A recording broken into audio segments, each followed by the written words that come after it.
Seja muito bem-vindo à Escola A Mais, a Escola Bíblica do Área Mais. Nós estamos muito felizes que vocês estão aqui conosco, que você tem acompanhado, inclusive, as aulas desde lá da primeira aula. Nós estamos já na 6ª aula da série O Plano, Introdução à Teologia Bíblica. E nós estamos olhando para a revelação como um todo, para a metanarrativa revelada nas Escrituras para nós.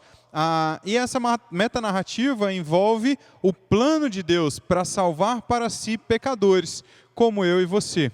Então essa é a 6ª aula. Se você não assistiu às outras aulas, você pode assistir essas aulas. Inclusive, eu te encorajo a assistir essas aulas antes de assistir a 6ª.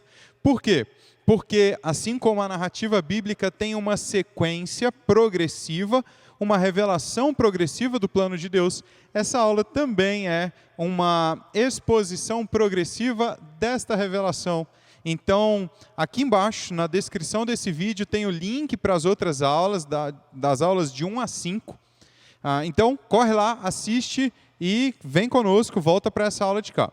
Se você está assistindo essa aula no momento da estreia, a aula, então, ela estreia todas as segundas-feiras, às 8 horas da noite. Então, se você está assistindo no momento da estreia, tem um monitor para responder as suas dúvidas no chat.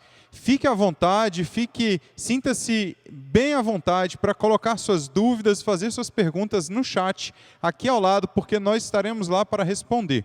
Se você não está assistindo essa aula no momento da estreia, você também pode colocar a sua dúvida aqui embaixo nos comentários, porque eu vou entrar, às vezes, ou semanalmente, eu vou entrar para responder essas dúvidas que estiverem aqui nos comentários. Lembre-se, então, nesse momento, de compartilhar essa aula, de curtir, de comentar, de enviar essa aula para os seus amigos. E vamos nessa. Você já pegou sua caneta, seu caderninho e sua caneca de café?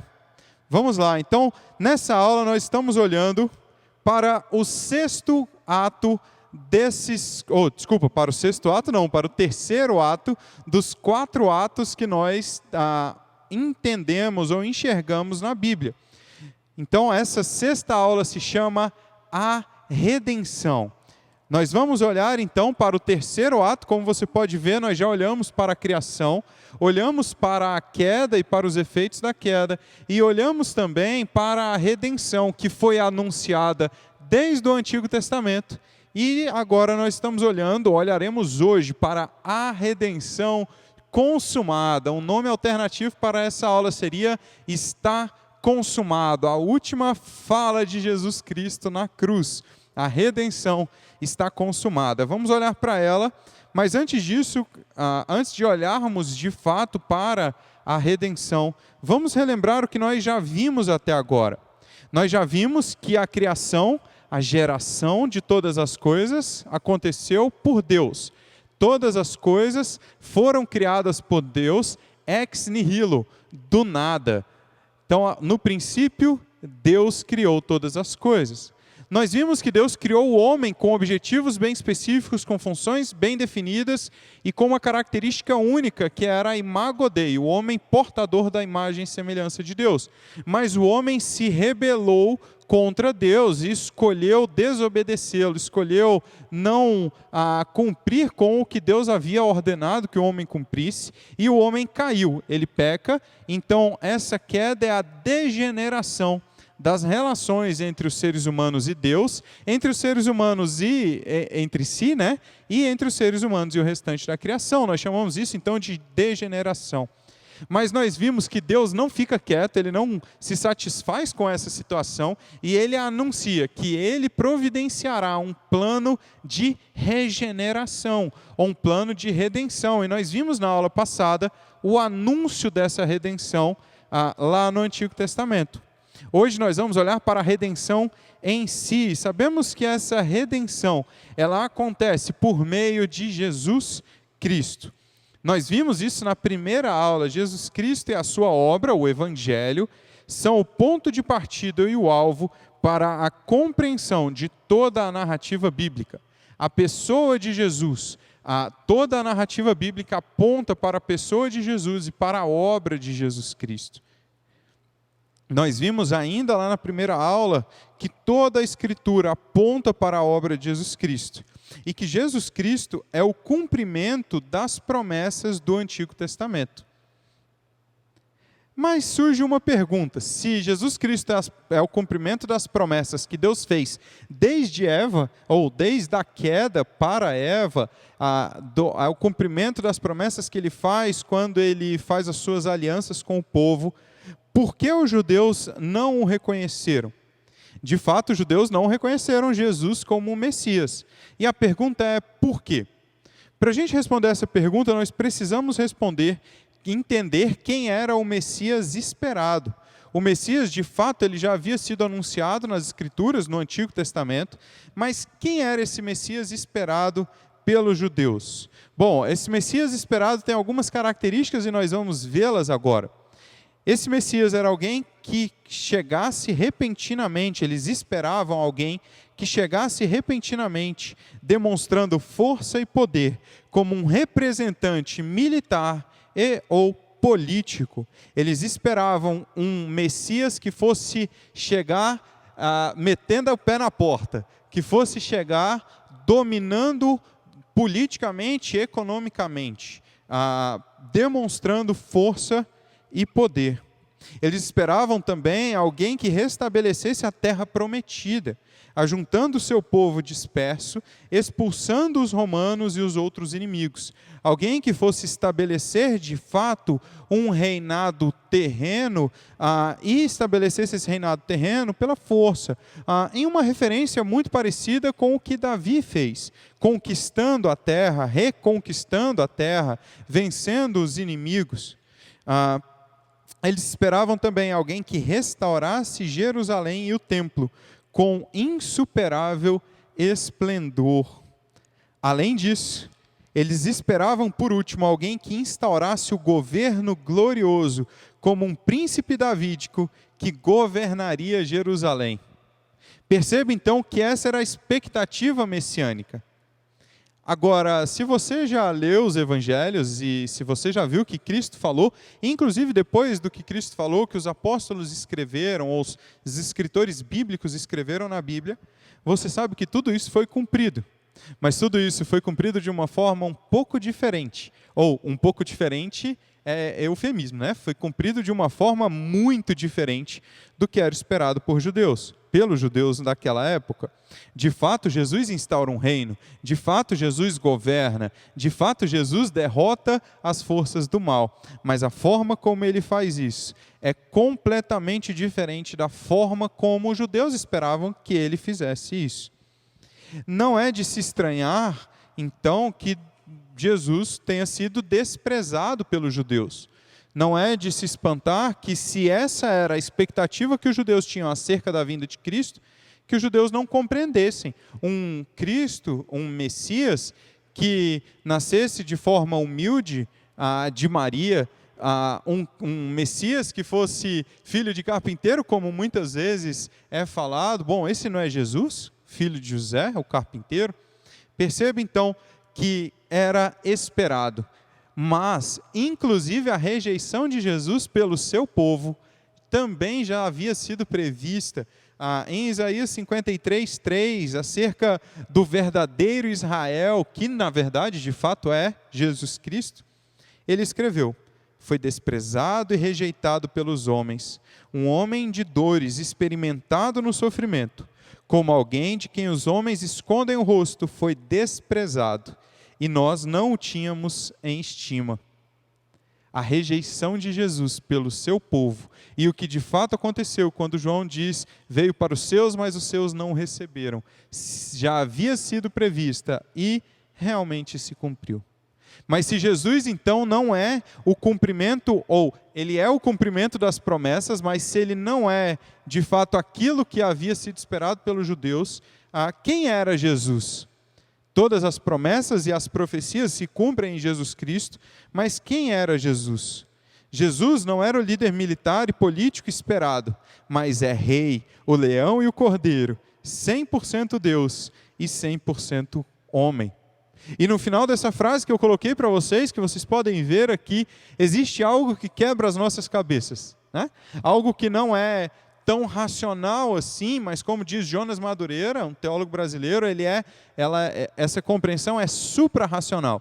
Assim como Deus é transcendente, mas também é imanente, algumas compreensões extrapolam o limite da nossa racionalidade. E essa compreensão de Deus, de Jesus, 100% Deus, 100% homem, é uma dessas compreensões suprarracionais, mas que é possível entender bastante coisa. Talvez não seja possível visualizar como que tudo isso é possível, mas é possível, então, eu falei muito possível agora nessa frase, mas é possível entender bastante coisa e pela fé, e não apenas pela fé, mas pela fé também, pela fé através da escritura bíblica, e quando eu falo não somente pela fé, mas é sim, pela fé, somente pela fé, mas a partir da compreensão da Escritura, nós conseguimos compreender um pouco de como Jesus é 100% Deus e 100% homem. Afinal de contas, se lemos os Evangelhos e a Escritura com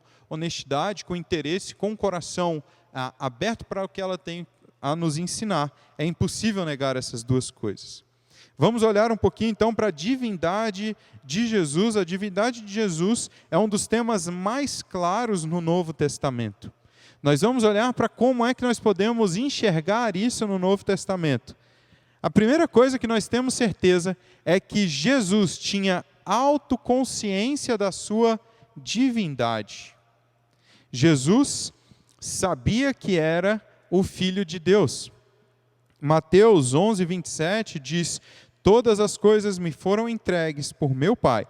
Ninguém conhece o Filho a não ser o Pai, e ninguém conhece o Pai a não ser o Filho, e aqueles a quem o Filho o quiser revelar. Repare que Jesus tinha plena consciência da sua condição de Filho unigênito e, consequentemente, da sua divindade. Jesus sabia disso e ele faz questão de afirmar isso. Jesus também tinha consciência da sua divindade, pois ele perdoava pecados, o que era uma prerrogativa exclusiva de Deus. Em Marcos 2, versículo 5 diz: vendo a fé que eles tinham, Jesus disse ao paralítico: filho, os seus pecados estão perdoados. Essa prerrogativa exclusiva de Deus é inclusive um dos motivos para os judeus daquela época quererem crucificar Jesus ou quererem se opor a Jesus. Eles dizem: como ele pode dizer que perdoa pecados? Mas Jesus tinha consciência da sua divindade e por isso perdoava pecados. Além disso, Jesus afirma que é o Senhor do sábado e tem autoridade para redefinir o que o sábado significava. Em Lucas 6, versículo 5 diz: então lhes disse, o Filho do Homem é Senhor do sábado. Jesus diz que ele é maior do que o sábado, que ele é o verdadeiro descanso, ele é o verdadeiro Shabá, o verdadeiro sábado. Então, Jesus ele tinha consciência de que ele era maior do que isso. Isso aponta para a consciência da sua divindade. Em quarto lugar, ele está intimamente, preste atenção, ele está intimamente e essencialmente ligado ao Pai, em unidade. Jesus afirma em João 10:30, eu e o Pai somos um. E depois ele afirma em João 14:7, se vocês realmente me conhecessem, conheceriam também o meu Pai. Agora já vocês o conhecem e o têm visto. Olhem bem para o que Jesus diz, eu e o Pai somos um. Se vocês me conhecessem, conheceriam também o Pai.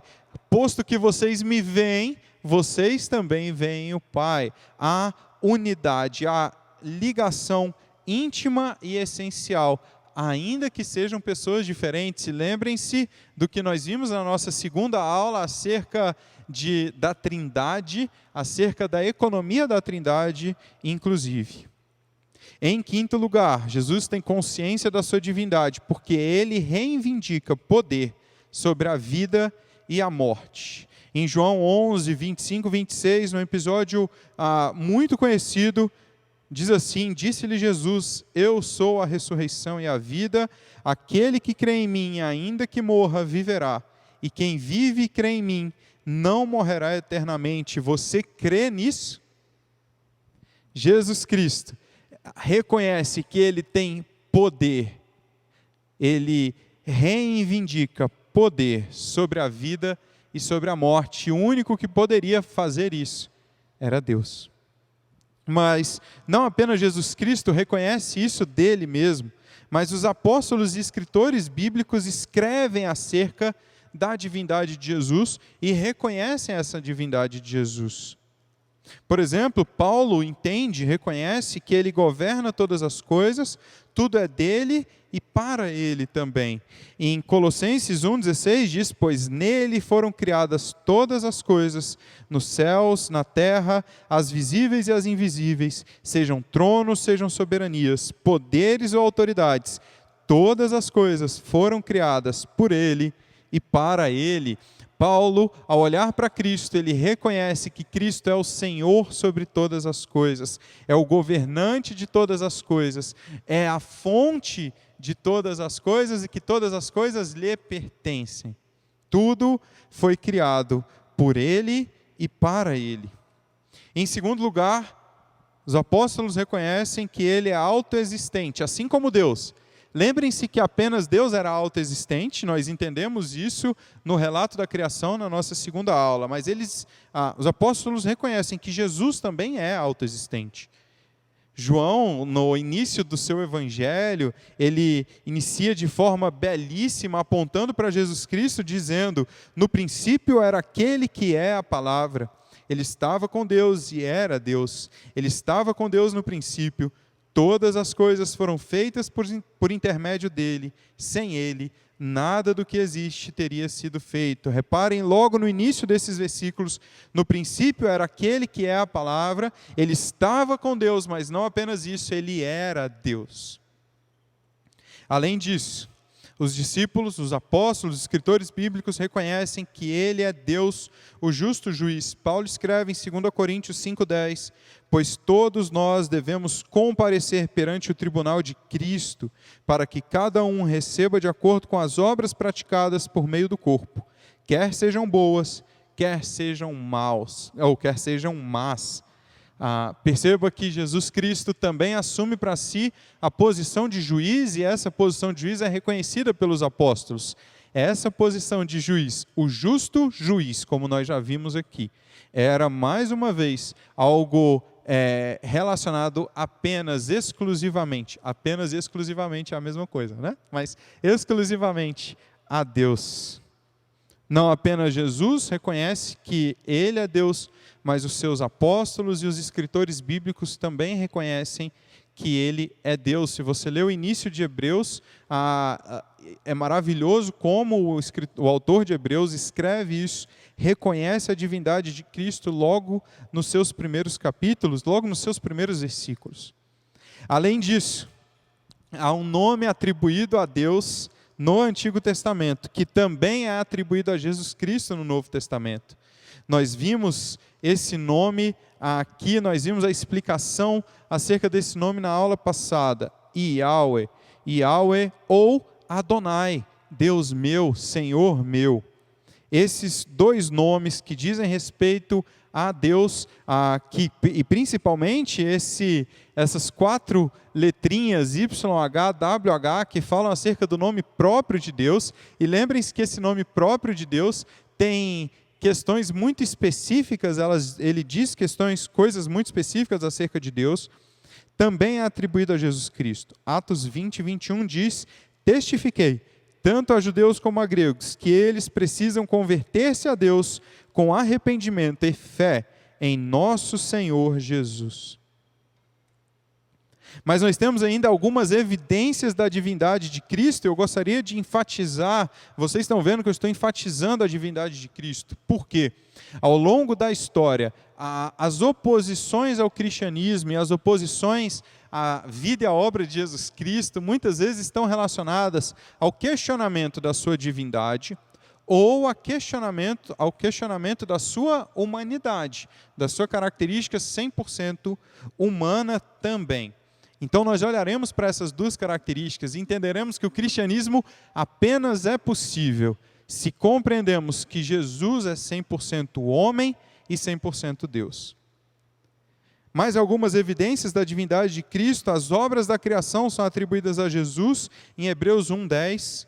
Os títulos de Jesus apontam para a sua divindade. Por exemplo, ele é o Alfa, o Ômega, Emmanuel, Deus conosco, Senhor da glória, Deus forte.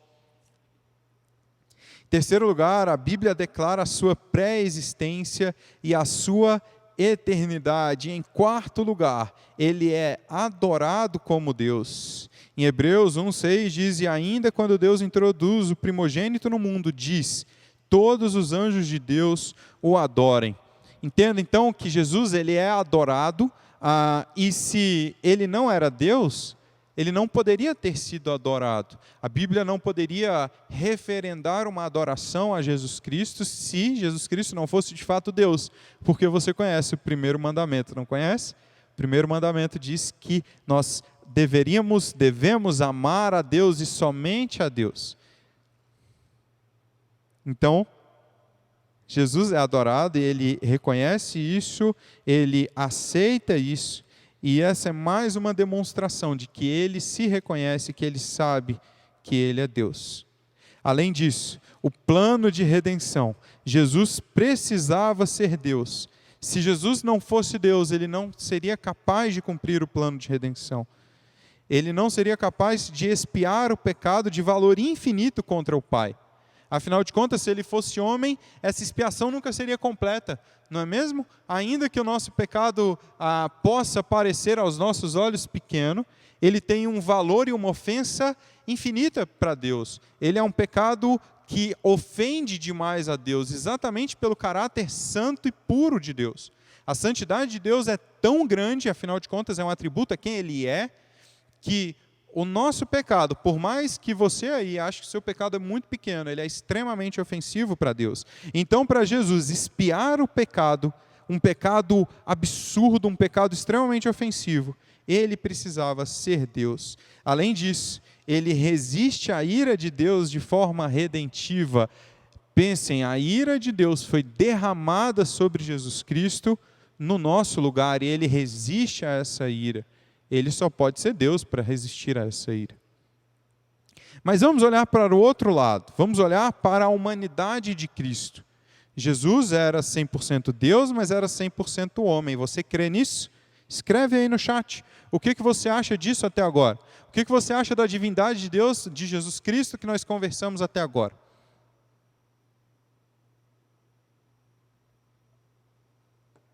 Vamos falar sobre a humanidade de Jesus. Graham Goldsworth diz: não só a divindade de Cristo, mas também a sua humanidade perfeita e completa é essencial para o evangelho da nossa salvação. Ao mesmo tempo que é o Deus Criador, é o último Adão e a descendência de Abraão.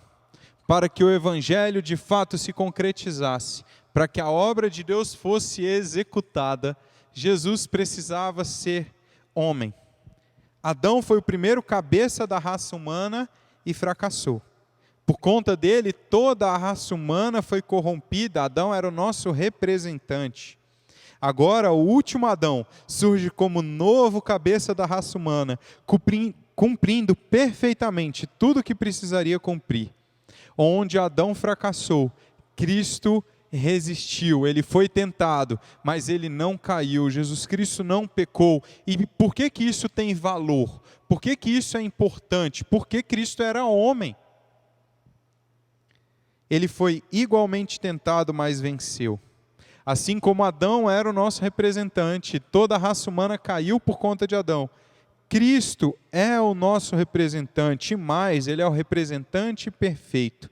Por meio dele somos reconciliados com Deus. Mas de fato Jesus era homem. A gente pode ver isso ao olhar para a Escritura. Jesus sentia fome, sentia sede. Jesus se sentia cansado. Por exemplo, em João 4,6, quando ele para descansar, e nesse parar para descansar acontece algo maravilhoso. Você conhece a história da mulher samaritana. Jesus era passível de morte. Os judeus o perseguiam, Jesus se machucava, Jesus chorava, Jesus possuía corpo físico. Repare então que Jesus era homem. Jesus chorou quando da morte de Lázaro. Jesus tinha sentimentos, Jesus se entristecia. Por quê? Porque ele era um homem. Mas surge uma pergunta aqui. Uma pergunta que é talvez suprarracional. Não, não é suprarracional. A gente tem uma resposta para ela. Mas surge uma pergunta que é estonteante. Por que Jesus escolheu se tornar humano como nós? Repare que Jesus estava lá com Deus, Ele era Deus, por meio dele todas as coisas foram feitas, mas se você ler o 2º capítulo da carta de Paulo aos Filipenses, você vai ver que Paulo faz um relato de Cristo maravilhoso e diz que Ele esvaziou-se, Ele escolheu deixar a forma de Deus e se tornar homem, se encarnar e passar pelo que Ele passou. E viver sem pecado, e ser açoitado, e ser ridicularizado, cuspido, xingado, negado pelos seus e crucificado. Ele escolheu passar por isso. Por quê? Você escolheria passar por isso? Jesus Cristo escolheu, graças a Deus por isso.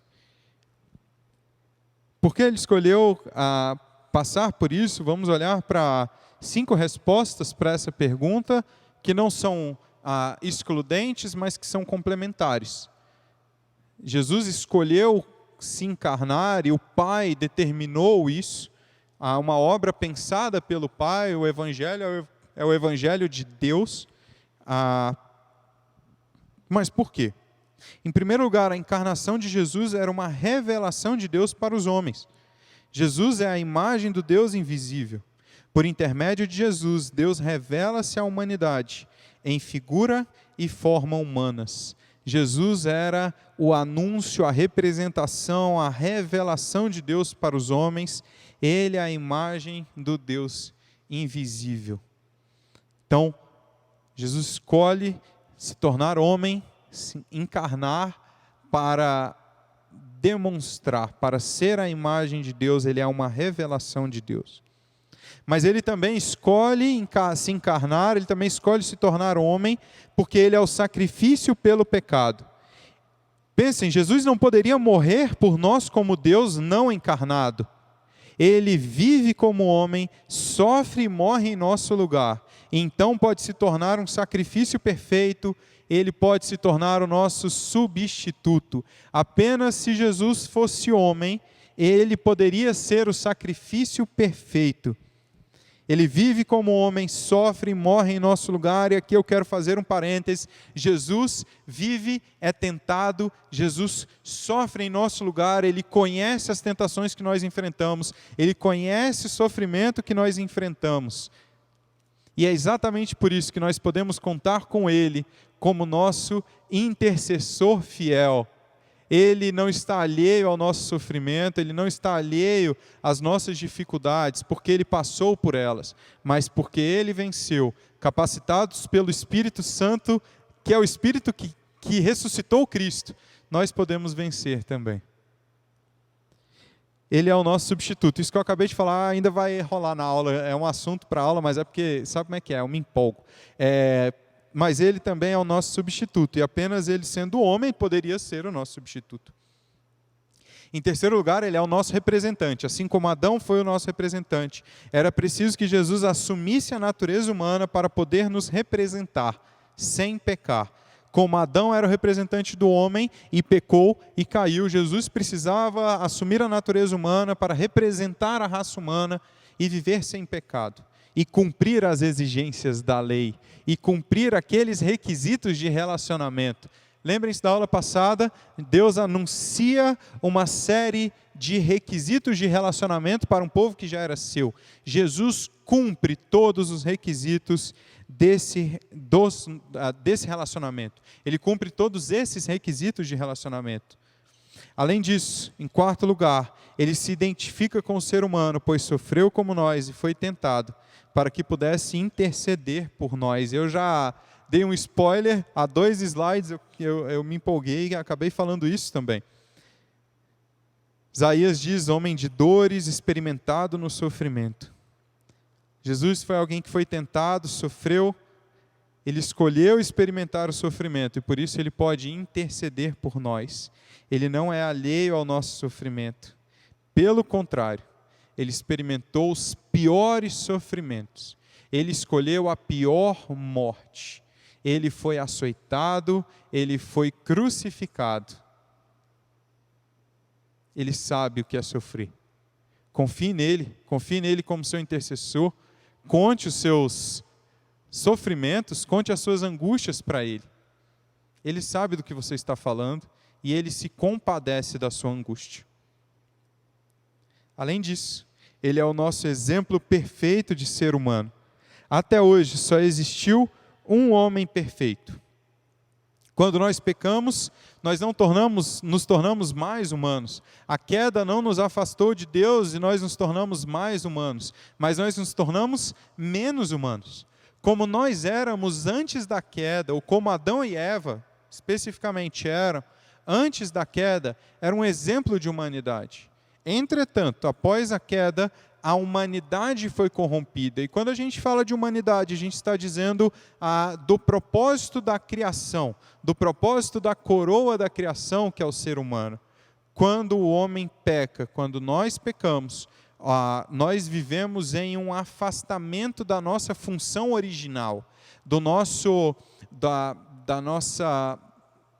porquê nós fomos criados, do propósito. Acho que essa é uma boa palavra. Nós vemos distante do propósito para o qual nós fomos criados. Mas Jesus, que não era influenciado pela depravação total, que não era radicalmente depravado, Jesus viveu como ser humano perfeito. Nossas funções e relações derivadas da imago Dei foram pervertidas, mas Jesus é o exemplo perfeito de ser humano, pois não foi pervertido em nada.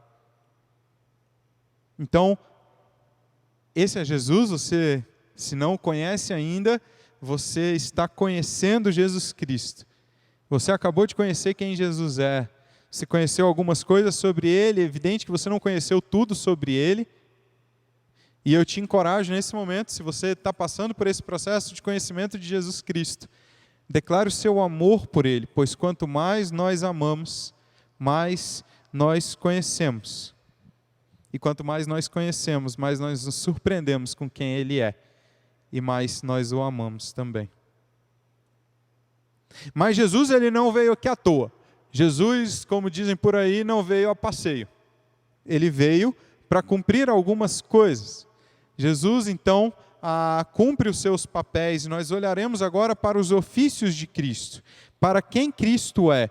Para o seu papel e para a execução do que ele fez. Jesus Cristo, ele é rei, ele é profeta, ele é sacerdote e ele é substituto, ele é tudo isso. E nós vamos olhar um por um para os ofícios de Cristo. Jesus Cristo é rei. Graham Goldsworth diz que a ressurreição e a ascensão de Jesus são consideradas a proclamação do seu senhorio, o cumprimento das promessas da aliança a Israel. Jesus Cristo reina soberanamente sobre todas as coisas. Foi anunciado um Messias que reinaria. Jesus Cristo é esse Messias que reina. Não reina da forma como os judeus esperavam, mas reina soberanamente. Como é que a gente pode ter certeza disso? Ele venceu a morte. Ele venceu a última coisa que precisava ser vencida.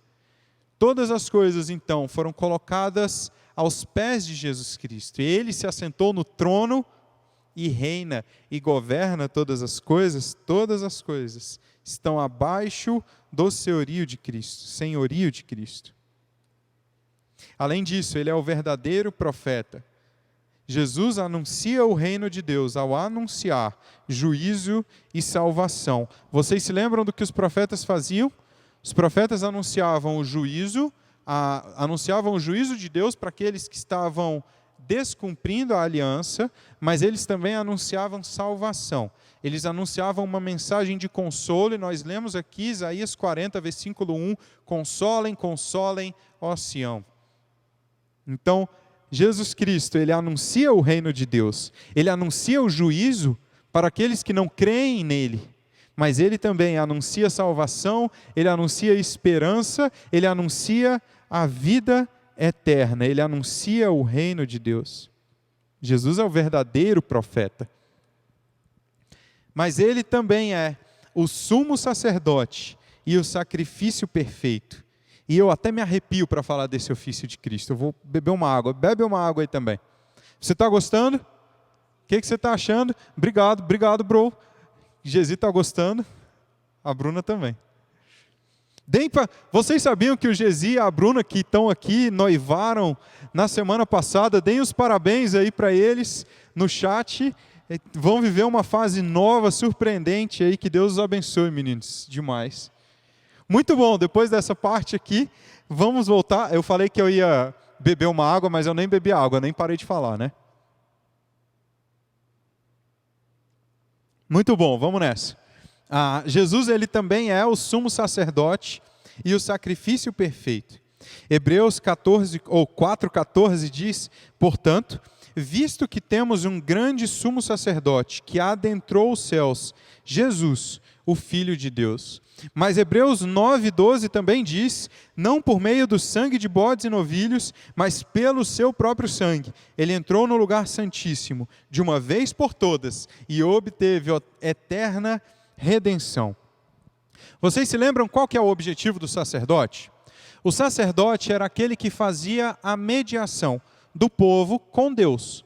Então o sacerdote era o meio de campo, ele fazia a mediação. Ele era o camisa 10, ligava a defesa com o ataque. Eu já estou usando umas metáforas muito ruins, vamos apagar, volta a fita. O sacerdote era aquele que fazia a mediação do homem com Deus. Jesus Cristo, então, é o sumo sacerdote, é aquele que faz a mediação final, é aquele, então, que nos reconcilia com Deus, que nos aproxima de Deus.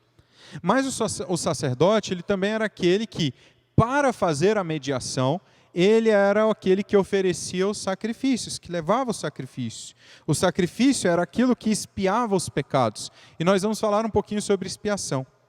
Jesus Cristo é o sacerdote que leva o sacrifício, mas ele também é o sacrifício apresentado pelo sacerdote. Olha que legal. Jesus Cristo é o sacerdote que faz a mediação e leva o sacrifício, mas ele também é o sacrifício apresentado pelo sacerdote. Jesus Cristo é o Cordeiro Pascal, é o Cordeiro de Deus, como diz João Batista. E por ser o Cordeiro de Deus, ele apresenta o sacrifício.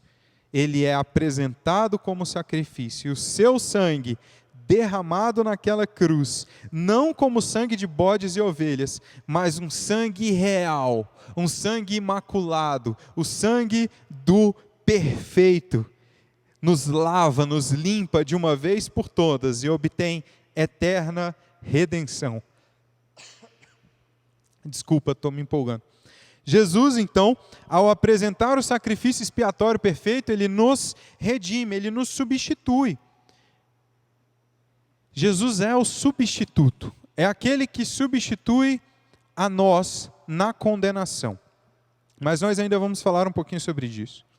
Agora, todos esses ofícios de Cristo, esses 3 ofícios de Cristo, e eu incluí aí meio o substituto originalmente, quem pensou nisso pela primeira vez, um tempo atrás, lá um pouquinho depois da Reforma Protestante, ou na Reforma Protestante, um reformador muito famoso, inclusive, que propôs os 3 ofícios de Cristo, eu acabei incluindo aí, ele é nosso substituto.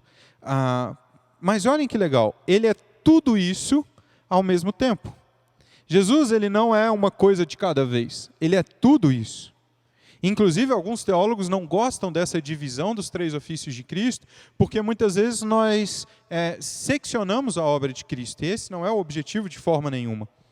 Millard Erickson diz, é importante conservar a verdade de que Jesus revela Deus para a humanidade, reconcilia ambos, reina e reinará sobre toda a criação. E quando Millard Erickson ele fala sobre isso, ele está falando que Jesus ao mesmo tempo revela Deus, ou seja, ele atua como o verdadeiro profeta, ele reconcilia Deus e a humanidade, ou seja, ele é o mediador, o sumo sacerdote, mas também o sacrifício perfeito. E Jesus Cristo reina e reinará, ou seja, ele é também rei. O teólogo brasileiro Iago Martins diz que temos que concordar que ele possui 3 ofícios ao mesmo tempo e exerce todos os 3, consistente e simultaneamente. Esses 3 ofícios, então, apontam para a obra de Cristo. Vamos olhar um pouquinho para a obra de Cristo, e eu já estou caminhando para o final da nossa aula de hoje. A obra de Cristo é o nosso próximo foco, o nosso próximo ponto de atenção. A morte de Jesus estava ligada ao plano de Deus de resolver o problema do pecado humano de uma vez por todas. Ela era o meio de adunação, um meio pelo qual se fizera a reparação do pecado. Vamos nos lembrar qual era a obra de Cristo?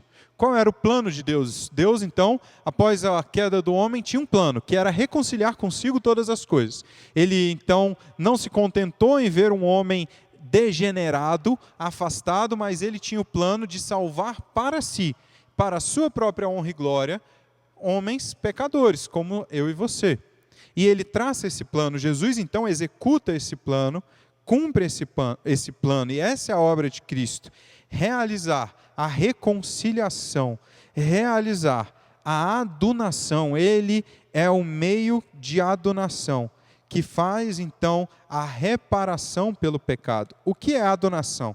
Segundo Alistair McGrath e D.A. Parker, a adunação, que vem do latim ad unatio, é reconciliação, restauração da relação do homem com Deus, com o propósito de garantir um relacionamento duradouro entre ambos. Nós, então, nos alienamos de Deus por conta do pecado. Jesus Cristo é o meio de adunação, de reconciliação, restauração de relacionamento. Jesus é o agente da reconciliação, aquele por meio de quem Deus nos reconcilia com Ele.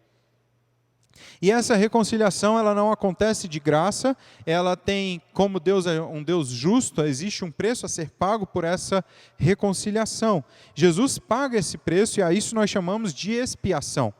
Alistair McGrath chama, então, ele define expiação como a apresentação de uma oferta ou execução de um ato que faz reparação pelo pecado. Também chamado capar, ou seja, significa cobrir por cima.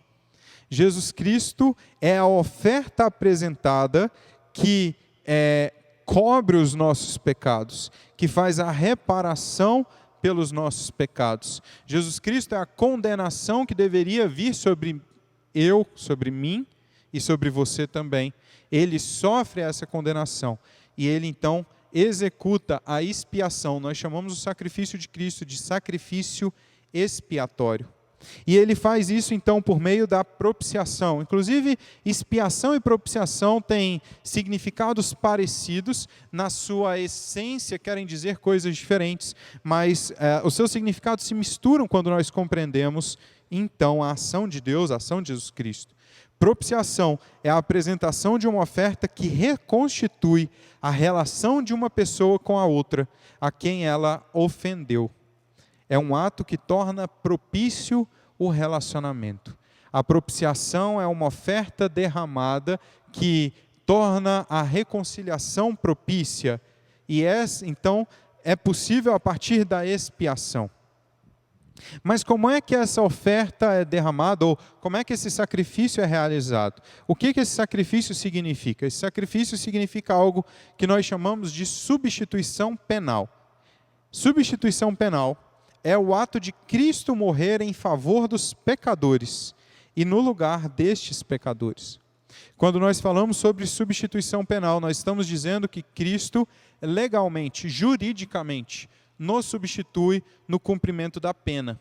Qual que era a pena? A pena era a ira de Deus, era o desfavor divino por conta dos nossos pecados. O que a gente chama de substituição penal? É Cristo dizendo, eu vou pagar a conta que vocês estão devendo. Imagina que você está devendo R$1.000, R$1.000.000, enfim. Jesus é aquele que vai pagar a conta e te tornar limpo legalmente. Vai te tornar de novo, ele vai limpar seu nome no Serasa. Jesus, eu estou usando muitas metáforas ruins hoje. Me perdoem pelas metáforas. Jesus é o que paga a conta. Ele te substitui. Ele é executado no seu lugar. Ele sofre a condenação que você deveria sofrer. Graham Tomlin diz que o Evangelho diz que Deus está determinado, em primeiro lugar, a nos salvar, e em segundo lugar, está disposto a pagar o preço que a salvação acarreta. Posso ouvir um amém? O Evangelho diz que Deus está determinado, em primeiro lugar, a nos salvar. Entretanto, para nos salvar, o preço precisa ser pago. Então, Deus está disposto a não apenas nos salvar, mas pagar o preço necessário para essa salvação. Deus envia Jesus Cristo, que paga o preço que a salvação acarreta.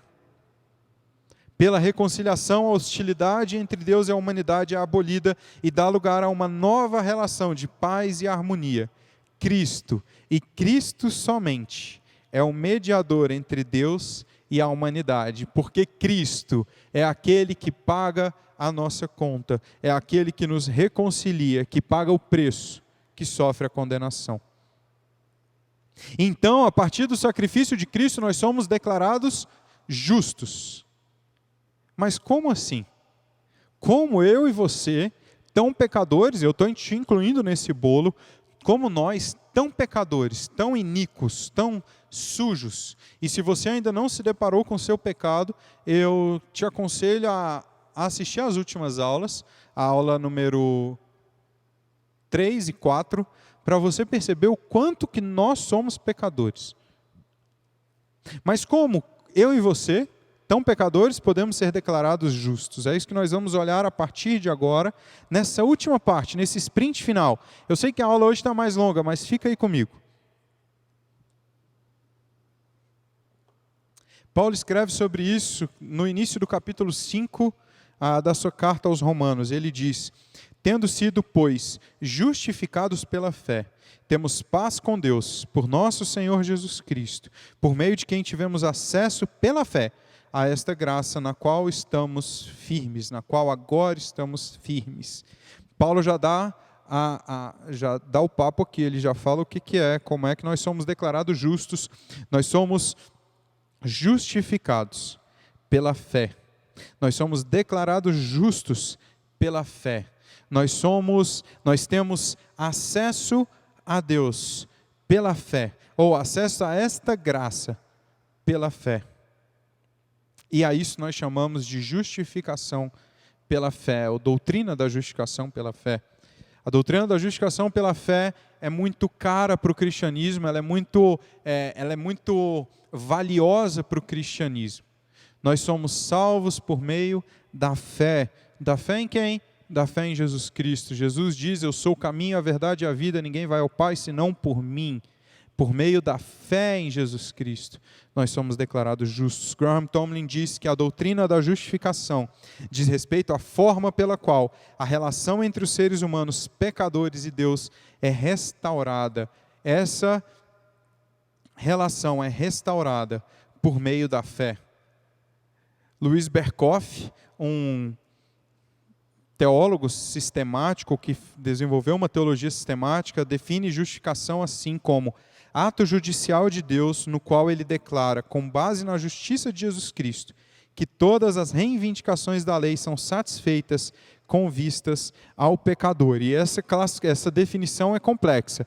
A justificação é um ato judicial de Deus, é uma declaração penal, uma declaração forense. Você está declarado justo. Mas ele declara justo com base na justiça do homem? Não, com base na justiça de Jesus Cristo. Com base na obra de Jesus Cristo. Por quê? Porque todas as reivindicações da lei são satisfeitas em Jesus Cristo. Então, por meio do sacrifício de Cristo, a sua justiça é atribuída a nós. Paulo vai falar isso também em 2 Coríntios capítulo 5. Justificação é o ato em que Deus declara uma pessoa justa diante dele. É um ato que declara a absolvição daquele que tem fé.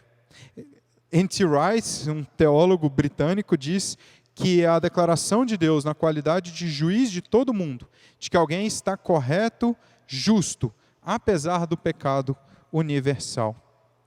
O teólogo brasileiro Iago Martins diz que a justificação envolve a remoção de toda a culpa e toda a penalidade.